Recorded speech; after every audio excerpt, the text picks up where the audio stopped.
All right, welcome everyone. I am absolutely thrilled you're joining me for this interactive poetry workshop.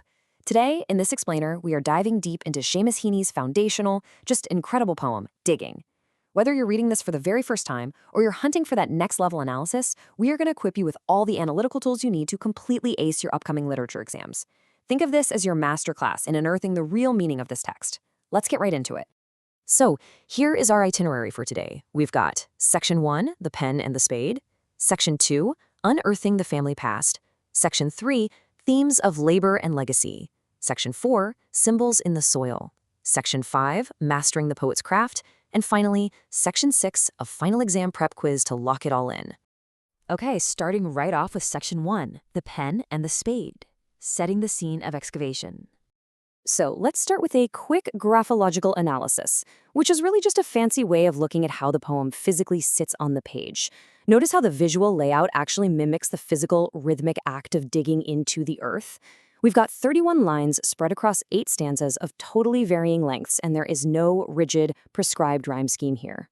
By moving from a really tight, structured start into a looser, flowing, free verse, Heaney perfectly mirrors the spontaneous, unstructured nature of human memory as he digs deeper and deeper into his past. And right away, we establish the core contrast of the entire poem. We are looking at the transition from the grueling, highly physical, manual labor of the poet's ancestors, wielding a spade in the earth, to his own intellectual, literary labor, wielding a pen on the page. In those opening lines, he says the pen rests snug as a gun. I mean, wow. Heaney's instantly elevating the act of writing to the same level of raw, substantial power as the backbreaking farm work of his father and grandfather. Moving on to Section 2, Unearthing the Family Past. Let's take a look at the generations of labor. Now, while that free verse structure might look kind of loose on the page, the actual narrative is incredibly deliberate. This timeline beautifully maps it out. Heaney is using the speaker's memory as a metaphorical excavation. It's literally an archaeological dig. We start in the present with the speaker sitting at his desk, then we dig down 20 years to his father working the potato drills, and then we dig even deeper into the past to his grandfather cutting turf at Toner's Bog. It's a journey through generations of Irish agricultural history. By God, the old man could handle a spade, just like his old man. The speaker is looking down from his window, and he is just completely in awe of this inherited expertise, passed directly from grandfather to father. He recognizes the absolute dignity in their toil. But you can feel the tension, right? Because the speaker knows he doesn't have a spade to follow men like them. He's chosen a completely different path. Which brings us to Section 3, Themes of Labor and Legacy, What We Inherit. Guys, these are the major themes your teachers are going to be looking for in your essays, so definitely take notes here. This poem isn't just about farming. It is fundamentally about who we are and where we come from. Notice how Heaney masterfully intertwines the physical act of farming with the preservation of cultural heritage. The speaker's identity is completely shaped by that fertile Irish soil his ancestors worked, but he's forging his own path by breaking the cycle of manual labor, choosing to cultivate his heritage through words instead. And here is the turning point. The squat pen rests. I'll dig with it. This is that iconic, decisive moment where the speaker finally resolves all those feelings of inadequacy. After walking us through his family's history, he looks back at the pen in his hand. He decides, you know what? I'm going to honor my family's legacy, not with a physical spade, but by using this pen to dig into history, culture, and memory. The pen literally transforms into his tool for excavation. Let's dig a little deeper with Section 4. Symbols in the Soil. Time to decode the imagery. Okay, think of this as your ultimate exam cheat sheet. Let's map these out. The spade bridges past and present, its ancestral tradition. The pen is his intellectual power and literary craftsmanship. But look closely at the potatoes. Yes, they represent sustenance, but in Irish history, they also carry the very dark, unspoken shadow of the Great Famine. It gives the poem so much historical weight. And that milk, corked sloppily with paper, that's all about rural nourishment and the pure, cyclical bonds between the land and the family. Now, Heaney doesn't just tell you about digging, he literally makes you feel it. He builds this profoundly immersive mood using a rich tapestry of multisensory imagery. You vividly see the straining rump of the father bending low. You hear the auditory, clean rasping sound of the blade hitting gravel. You feel the tactile, cool hardness of those newly harvested potatoes.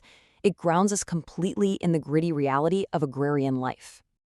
Section 5. Mastering the Poet's Craft, the Poet's Toolbox.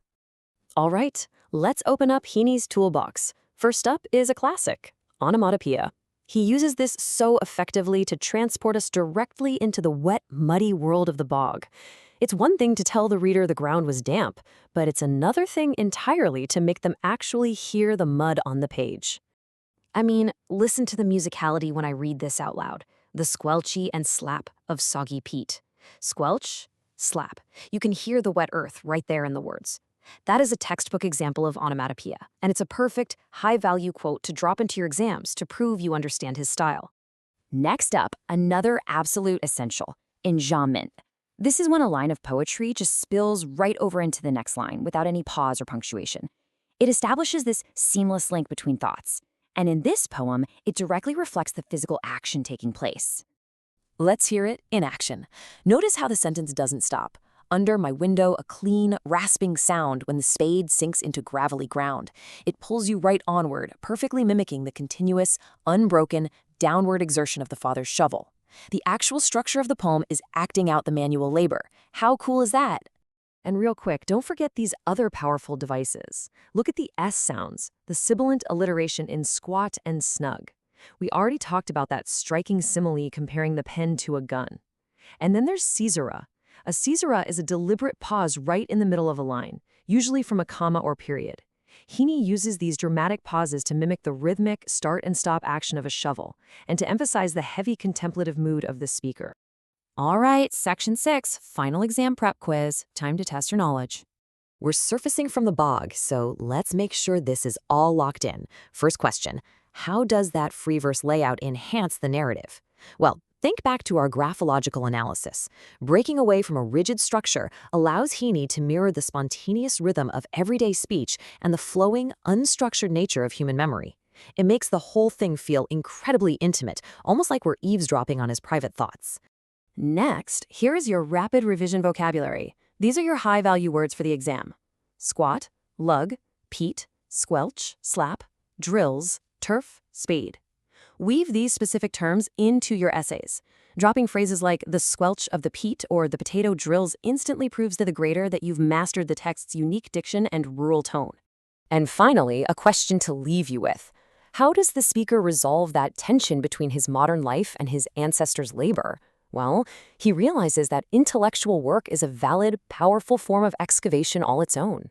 Writing is its own profound form of labor. Sometimes the best way to honor our roots isn't to just copy what came before, but to cultivate those traditions using the modern tools we know best. So when it comes to your own legacy, will you choose to dig with a spade or with a pen?